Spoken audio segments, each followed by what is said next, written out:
Welcome back, everyone. Ready to dive into another fascinating chapter of history. Always. What have you got for us today? Today we're going to be talking about the Spanish conquest of the Aztec Empire. Ooh, now that's a story full of twists and turns. It really is. Yeah. And to help us unpack it all, we've got some incredible excerpts from the Rest is History podcast. The rest is history. A great source for all things historical. They really are. So set the scene for us. What's going on in the early 1500s? Picture this. The year is 1519, Hernan Cortez. Ambitious conquistador. Exactly. He lands on the coast of what we now know is Mexico. Driven by tales of unimaginable riches, right? Oh, absolutely. Yeah. Gold, glory, and a whole lot of ambition. Classic conquistador motivations. Now, his decision to march inland towards the heart of the Aztec Empire, that wasn't a given. Oh, definitely not. Lots of factors at play there. But one figure really stands out. Balance that. Also known as Lama Lynch. Right. And she was so much more than just a translator. A shrewd political player. Some historians even suggest she might have been Cortez's lover. It's fascinating to think about the role she played.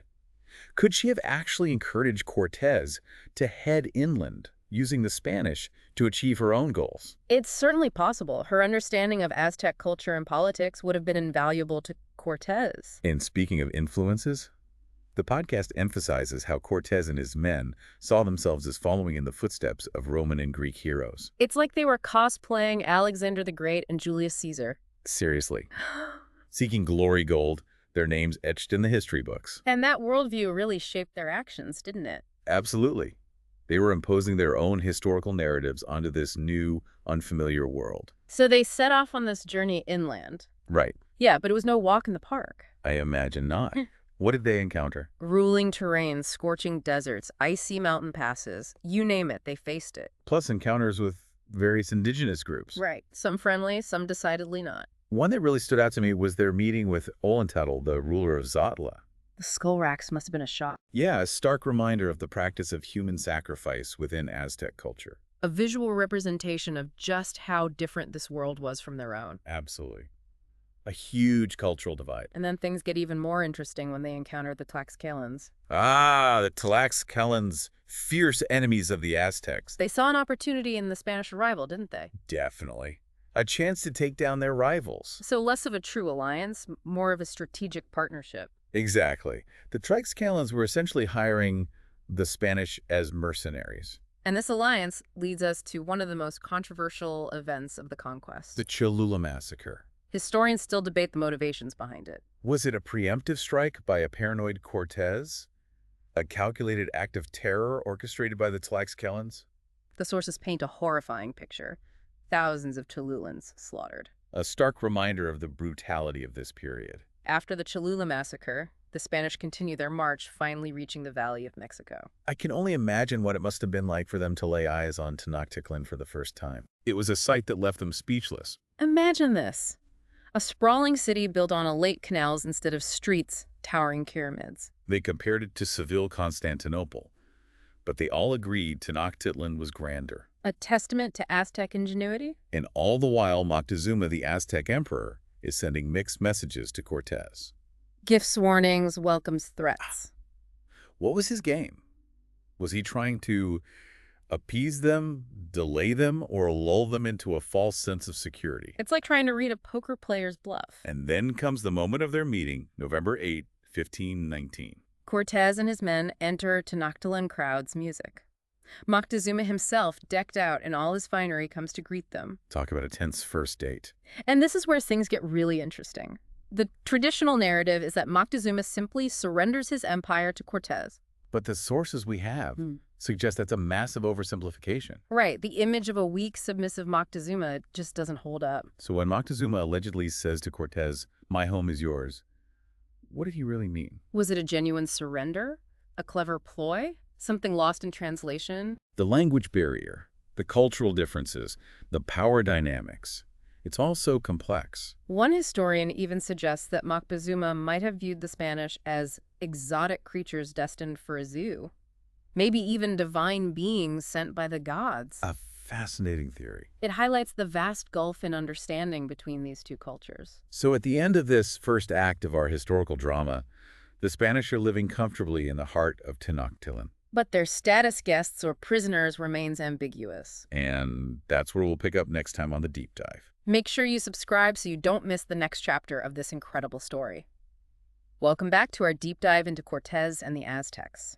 When we left off, Cortez and his men were living large in Tenochtitlan. Yes, of the emperor. Yeah, but their position was anything but secure. A bit like walking a tightrope, wouldn't you say? Definitely. And that's what makes Cortez's next move so audacious. What's he do? He takes Moctezuma hostage Wait, he kidnaps the emperor? in his own palace. How does he even pull that off? Well, he uses a rumor about a Spanish garrison being attacked on the coast as a pretext, lures Moctezuma into the Spanish quarters. And then what? Just keeps him there. Pretty much. Places him under house arrest. I mean, that's bold. But surely Mocuzuma's people wouldn't just stand for that. You'd think so, right? They rise up, fight back. You'd expect that. But the sources actually offer some conflicting accounts of how the Aztecs reacted. Oh, really? Some suggest Moctezuma was seen as weak or even complicit with the Spanish, Wow. while others argue he might have encouraged this as a way to maintain peace. So he could have been playing his own game, trying to control the situation from within. It's possible. It would have been an incredibly risky gamble, though. Talk about pressure. Immense pressure, Yeah. trying to appease his people and these powerful newcomers.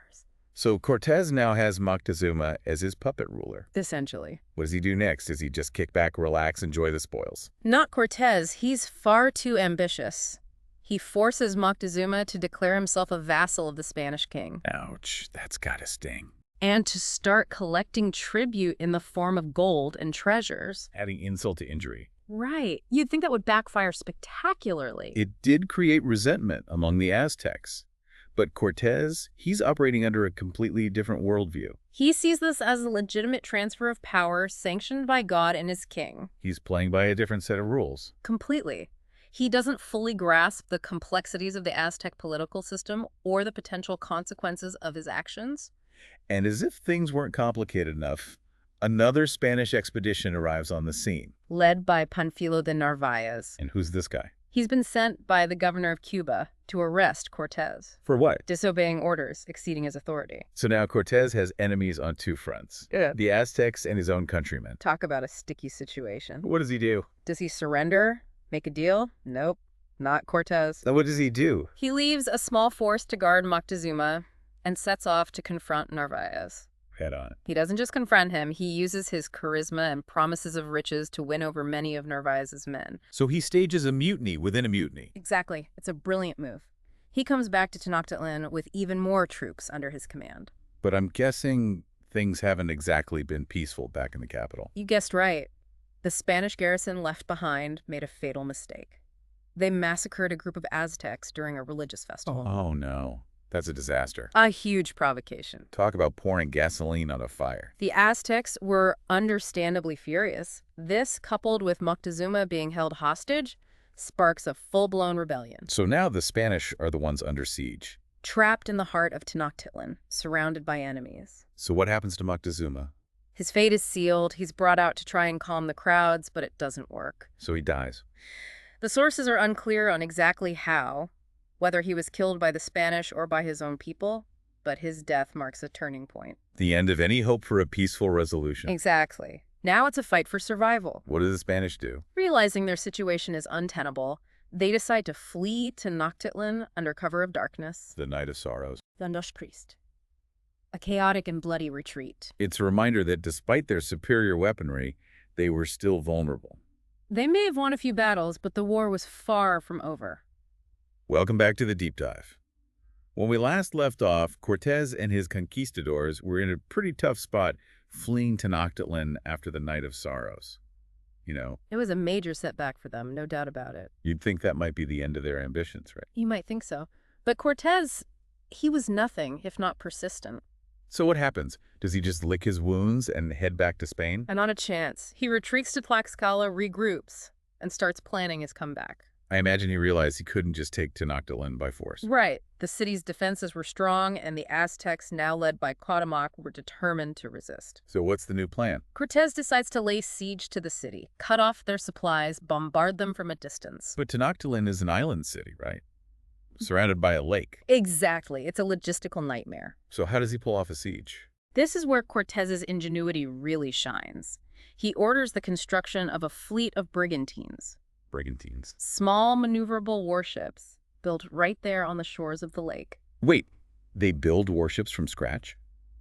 In the middle of enemy territory? It seems crazy, but they did it. They had skilled shipbuilders in their ranks, and they dismantled some of their own ships for materials. And I'm guessing their indigenous allies came in handy too. Absolutely.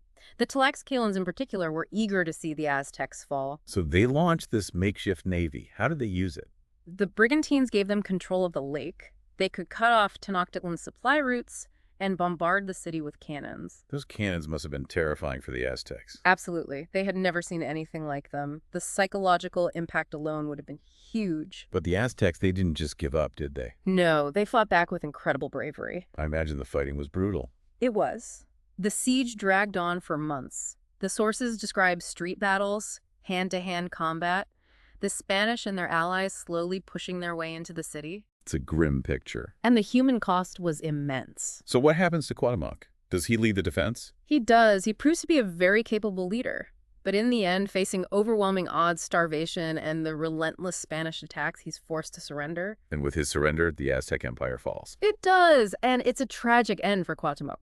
Cortez initially promises him respect, but later accuses him of plotting a rebellion and has him executed. A sad ending for a brave leader.